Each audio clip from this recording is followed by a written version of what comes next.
Let's talk about the elephant in the room. How did someone become this overweight? It's not like I didn't know what I was doing.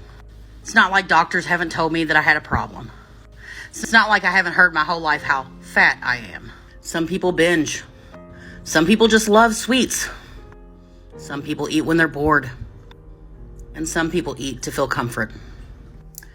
This was hard to watch, but it's worth sharing, and I wanted to give you my thoughts on it. Throughout my career as a dietitian and coach, I've worked with many people who have battled lifelong issues with their weight. And it's honestly heartbreaking and far more complicated than most people think. In all kinds of videos across social media of people with larger bodies, you'll find the comment section full of horrible, disrespectful, and judgmental comments saying they need to exercise more and stop eating so much. I cannot even imagine getting this kind of hate on a daily basis just for showing up online. It is all too easy for anonymous commenters, usually user 3, 4, 5, 6, 20, to point fingers and blame laziness, lack of discipline, or even the food industry for the obesity crisis that we have in America.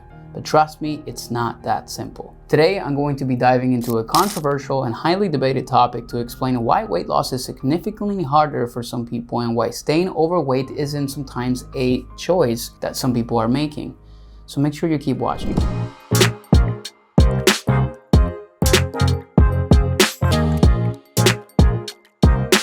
Hey everyone, and welcome back to my channel. My name is Andres Ayesta. I'm a registered dietitian who helps parents and busy professionals lose weight in a realistic and a sustainable way.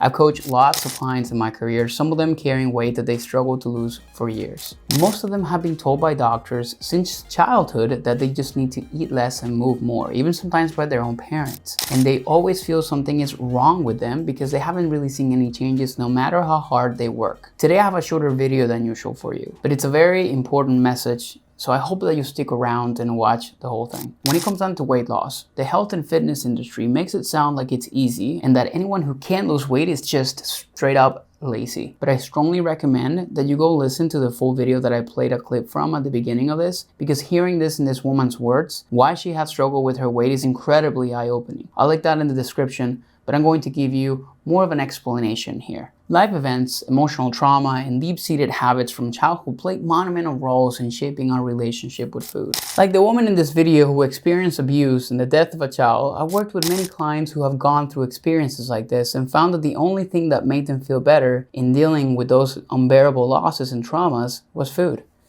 Check this out. I found that when I ate, I felt better. Some people do drugs.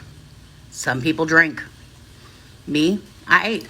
Why we have a problem with obesity is so much more complex and diverse than it's made out to be on social media. The concept of eating less and moving more can work for some people, but we're not all starting from the same place, and we don't all have the access to the same resources to support our health. I'm going to be sharing a list of things with you that I found make the weight loss process difficult for so many people. Let's start with number 1, being told to diet since we were young, only for you to rebel against it when you're older. For many adults who struggle with obesity, their problems with weight started in childhood.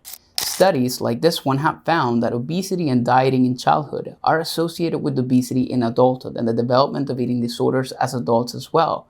For example, the binge eating that the woman mentioned in this video. Number 2 is tragedies and traumas. Experiencing trauma in childhood, and also even as adults, has been found in the research to make it more likely for someone that will develop obesity as an adult, often due to using calorie-dense foods as a coping mechanism. Number 3 is growing up in a family that was hyper-obsessed with thinness and healthy eating, or maybe a family that was not educated on what healthy eating actually meant. Again, family history and the patterns that have been ingrained in you since childhood are not something that automatically changes when we become adults. Many of my clients that I have worked with who grew up in families that were overly focused on weight and thinness develop extreme struggles with body image and a poor relationship with food that can lead to disordered eating behaviors and weight gain. Number 4 is food insecurity and struggles with food access. Research like this one has also shown that there is an association between food insecurity and obesity. Not everyone is in a position where they can afford healthy food, and they may be experiencing a lot of stress that is related to this, which can have additional negative consequences for their health. Number 5 is genetics. Some people are simply genetically more likely to have a larger body. in the same way that people have genetic predispositions for other physical traits. Weight is also affected by our genetic makeup. And I'm not using this to say that genes are the only thing at play, but some people are more likely to have a lower basal metabolic rate, for example, or maybe are more susceptible to feeling hungrier based on genetic differences in their body's appetite regulation system.